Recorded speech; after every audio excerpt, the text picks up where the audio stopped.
Doug McGregor is a retired U.S. Army colonel, author of the book Margin of Victory, and maybe the wisest voice on foreign policy that we know. And on nights like this, we're always grateful to have him. Colonel, what do you make of the response to the president's announcement?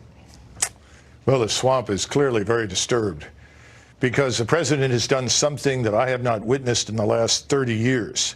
He's actually injecting strategy back into American foreign and defense policy. Let me explain. He's turned to Mr. Erdogan, who has been trying to carve out a portion of Syria now for a very long time. Remember, Mr. Erdogan is also partially responsible for standing up ISIS. Then ISIS turned out to be a Frankenstein's monster, and he decided it needed to be brought under control. Now he wants to resettle Sunni Arab refugees in northwestern Syria and create a kind of security zone for Turkish interests. But he's also simultaneously told Mr. Erdogan, you can do this, but now you are responsible for dealing with ISIS if ISIS rears its head. If it comes back, it's your problem. Now, this is a very important point. The president has shifted the burden of responsibility for something that is clearly regional, clearly goes back to Turkey, to Mr. Erdogan. At the same time, Russia has promised to maintain the territorial integrity of Syria, come what may.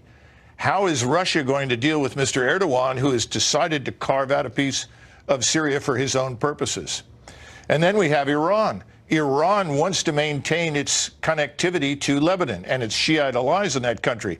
But with the Turks dominating northern Syria, Iran now is going to be unable, or at least will find it far, far more difficult to connect with Lebanon. The point is the president has checkmated all of the key players in the region in Syria.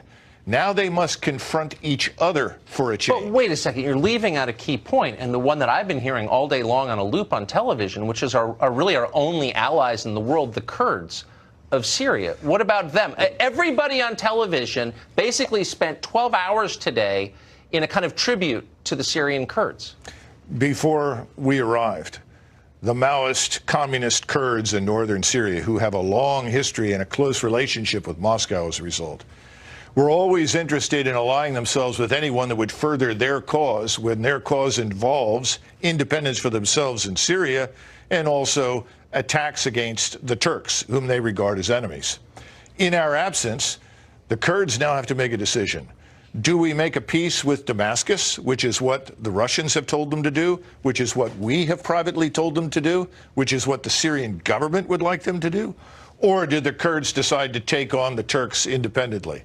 I rather think that the Syrian Kurds will decide that it's probably in their interest to side with Damascus.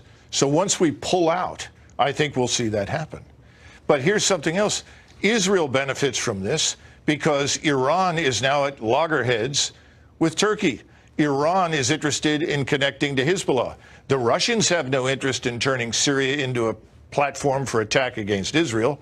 So the Russians and the Iranians, who are checkmated by the Turks, now the Turks and all three of these people have to deal with the reality that Israel and the United States are benefiting from our withdrawal. You know, that's not at all what Nikki Haley said in her tweet, but I think you make a persuasive case, and I think I believe you. Colonel, great to see you tonight. Great to see you. Thank you very much. David Dufury is an attorney.